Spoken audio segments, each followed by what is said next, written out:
जय गुरुदेव, जय महाकाली। आप सभी साधकों का जय महाकाली साबर मंत्र विज्ञान के आपके अपने चैनल पर स्वागत है। महामृत्युंजय मंत्र साधना रोग निवारण के लिए, प्राण संकट में आ गए हों, किसी भी प्रकार का रोग हो या अकाल मृत्यु का भय हो, ग्रहों की बहुत विपरीत स्थिति चल रही हो, तब इस प्रयोग को किया जाता है। इनमें अलग अलग मंत्र होते हैं, जैसे महामृत्युंजय मंत्र, लघु मृत्युंजय मंत्र और मृत संजीवनी महामृत्युंजय मंत्र। तो यहाँ पर हम महामृत्युंजय मंत्र का प्रयोग विधि बताएंगे और इस प्रयोग विधि से आप अपने कष्टों को दूर कर सकते हैं। सद्गुरुदेव द्वारा प्रदत्त पुस्तक है अज्ञात तंत्रों की खोज में, उसमें इसका विवरण है और बहुत लंबे समय से हम भी विचार कर रहे थे इसको देने के लिए, और सद्गुरुदेव की प्रेरणा हुई कि इसको देना चाहिए। अवश्य उनके अनेक शिष्यों को इसकी आवश्यकता होगी। तो इस विधान को, जो कि बहुत लघु विधान है, बहुत बड़ा विधान नहीं है, तो आप कोई भी इसको कर सकते हैं। इसके लिए विशेष रूप से कुछ चीज़ों की आवश्यकता होती है। अगर आपके पास उपलब्ध है तो आप उनका प्रयोग करें। भगवान शिव का यदि पारस शिवलिंग आपके पास है तो बहुत अच्छी बात है, नहीं तो तस्वीर का प्रयोग कर लें। अगर पारस शिवलिंग और शिव यंत्र हो या मृत्युंजय यंत्र हो तो बहुत अच्छी बात है। अगर नहीं है तो फिर भगवान शिव की तस्वीर है तो भी चलेगा। रुद्राक्ष की माला होना आवश्यक है। इसमें पीले या सफ़ेद वस्त्रों का आप प्रयोग कर सकते हैं और पूर्वमुखी होकर इस साधना में बैठना होता है। किसी भी सोमवार ब्रह्म मुहूर्त सुबह 4 बजे से साधना को करना चाहिए। ठीक है, अब साधना के विधि विधान को समझ लें। स्नान आदि से निवृत्त होकर सोमवार को इस साधना पे आप बैठें।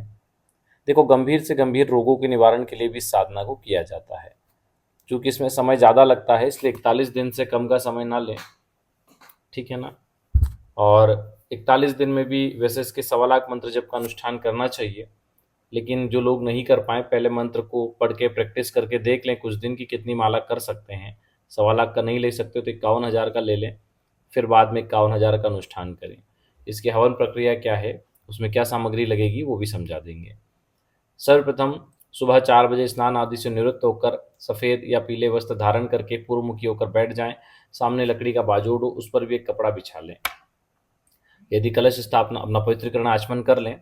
उसके बाद दीपक प्रज्वलित करें, दीपक का पूजन कर दें। कलश स्थापना यदि आपको करना आता है तो कर दें, नहीं करना आता तो कोई बात नहीं। भगवान शिव का चित्र हो या पारस शिवलिंग हो या यंत्र हो, उनको स्थापित करें। रुद्राक्ष माला को स्थापित करें।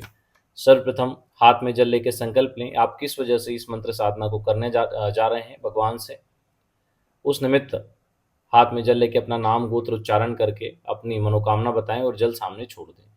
उसके बाद यंत्र को स्नान करवाएं। यदि पारस शिवलिंग है तो जल से या पंचामृत से स्नान करवाएं, फिर जल से स्नान करवाएं और अबीर गुलाल आदि से पूजन करें। माला को स्नान नहीं करवाना, अगर यंत्र है तो यंत्र को स्नान करवा लें और फूल बिछा दे बाजोड़ पर और वहाँ पर शिवलिंग, यंत्र या तस्वीर आपके पास जो भी है वह स्थापित करें। माला का पूजन कर दें। इसके बाद हाथों में पुष्प ले लें और भगवान शिव का ध्यान करें। ध्यान नोट कर लें। भगवान शिव से प्रार्थना करें कि हे भगवान शिव, हे मृत्युंजय महादेव, दोनों हाथों से 2 अमृत घंटों द्वारा अपने सिर पर अभिषेक करते हुए अन्य 2 हाथों से मृग चर्म अथवा अक्षमाला धारण किए हुए और अन्य 2 हाथों से अमृत से परिपूर्ण 2 कुंभ अपनी गोद में रखे हुए कैलाश पर्वत के समान गौरवर्ण स्वच्छ कमल पर विराजमान नवीन चंद्रमा युक्त मुकुट वाले त्रिनेत्र भगवान मृत्युंजय शिव का मैं स्मरण करता हूँ। इस प्रकार बोलते हुए वो जो हाथ में पुष्प है, दोनों हाथों से, एक हाथ से नहीं चढ़ाना, दोनों हाथों से यंत्र या पाराशिवलिंग या तस्वीर जो आपके पास उपलब्ध है उस पर चढ़ा दें। यदि कलश स्थापना की है तो फिर विधिवत कलश का भी पूजन करें। इसके बाद में हाथ में जल लेके विनियोग करें। विनियोग को भी नोट कर लें। विनियोग बोलकर जल सामने छोड़ दें। इसके बाद रशिन्यास करें। उसके बाद करन्यास और हृदयन्यास करें, वह भी दिया हुआ है।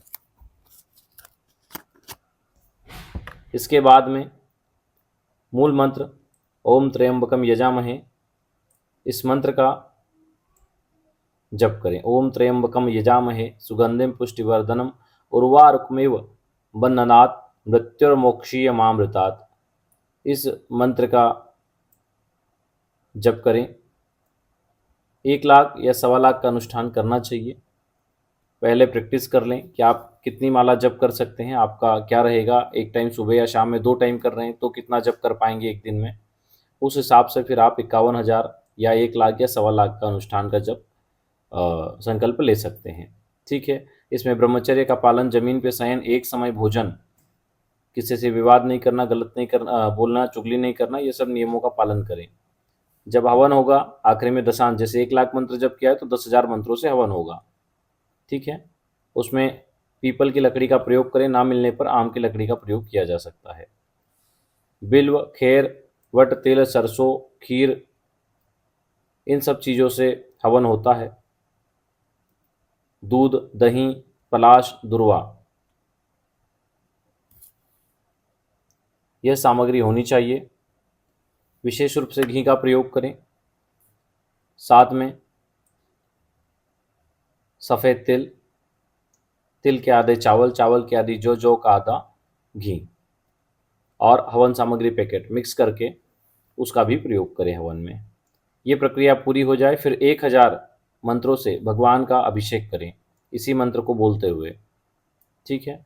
तो इस प्रकार आपका यह अनुष्ठान कंप्लीट होता है और भगवान शिव की कृपा प्राप्त होती है, जिससे निरोगी काया की प्राप्ति हो। इस निमित्त संकल्प लिया जा सकता है, रोग मुक्ति हो, प्राणों पे कोई भय आ गया हो किसी प्रकार का, शत्रु आदि का, वो दूर हो। इस निमित्त आप इस दिव्य अनुष्ठान को कर सकते हैं और करुणा के सागर, दया निधान देवादिदेव भगवान महादेव की कृपा को प्राप्त किया जा सकता है। वो सब पे कृपा करने वाले हैं और उनकी कृपा से ही यह दिव्य मंत्र मनुष्य को प्राप्त है, जिससे कि अपनी दुख, पीड़ा, रोग, शोक, ताप, दोष आदि मिटाए जा सकते हैं और प्रभु कृपा प्राप्त की जा सकती है। चलिए, आज के लिए इतना ही। जो लोग अपना कुंडली विश्लेषण या ऑरा स्कैनिंग करवाना चाहते हैं, नीचे नंबर दिया गया है, उस पर संपर्क कर सकते हैं। दिन में 12 से 4। साधना कौन सी करें, हमारे इष्ट देवी देवता कौन है, व्यापार करें या नौकरी, कौन सी फील्ड में करें, भूमि भवन वाहन कब प्राप्त होंगे, विवाह की स्थिति क्या रहेगी, अन्य सभी प्रश्नों के उत्तर जानने के लिए जन्म कुंडली का विश्लेषण करवाना चाहिए। जिन लोगों के पास जन्म कुंडली नहीं है वो ऑरा स्कैनिंग करवा सकते हैं अपनी फोटो के माध्यम से, जिसमें ग्रहों की स्थिति और उनके उपाय प्राप्त होते हैं। चलिए, आज के लिए इतना ही। जय गुरुदेव, जय महाकाली।